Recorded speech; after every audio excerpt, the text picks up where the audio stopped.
So let's continue the conversation. Now we're going to get into kind of a deeper dive with the Eastman family. We've got Amy, Will, and her brother Ryan. We're going to talk about memories of Bob and just snowmobiling. And we'll just, rather than me try to describe it, let's play it and get your popcorn, everyone, and sit back. We're going to have a good time here.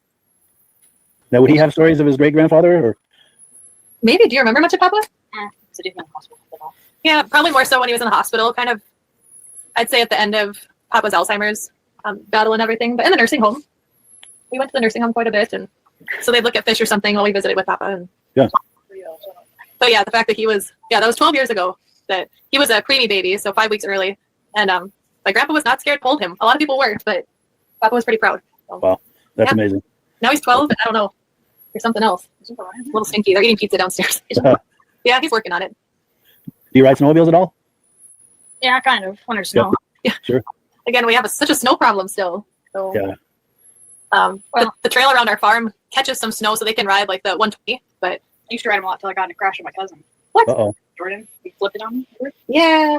That happened at my parents' house. So we shouldn't remind Grandpa of that.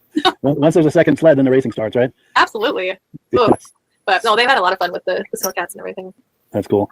And then Ryan has a 3-year-old. Wait, I think that's right. Yeah. And then my other brother has a 4-year-old that kind of meshes with all mine too. And they'll all be riding the little 120s here in not too long. Yeah, that's cool. It's good when the cousins are fairly close in age. They can have so much fun together. Absolutely. Yeah, I was fortunate to, when I was a kid, that most of our cousins were close in age. Yeah. There he is. Ryan, how are you? Good. Good. Nice to meet you. Technical difficulties, so. That's all right. All good. But yeah, you look good. You sound good. Good lighting. Yeah, I appreciate you coming on. Yeah. So I was talking to Amy earlier. I've got a question I'd like to ask the both of you, and that question is this: at what age were you when you first began to realize that your grandfather was a celebrated person in the snowmobile community? What was it like at the time, and what was it like all through the years? That's kind of a tough one. I think I'm the youngest of the crew as well, so I feel like you already have maybe a little more info from the older siblings. But I always kind of knew that Grandpa raced at one point. You know, I didn't really know the level of it, but sure.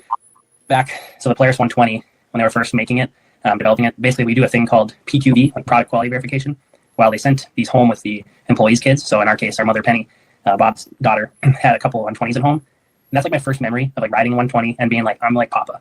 I'm gonna rip this thing. And I was too young for, like, I think Amy, it was you and Mark were supposed to be.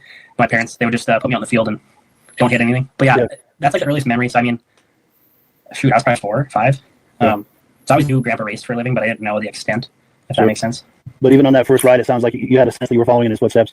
Yeah. Well, and so maybe Amy mentioned this, but Papa was pretty, like, very detail-oriented guy, and like safety was like #1. So there's a little bit of paranoia there too. I'm like, Papa's watching. I messed up.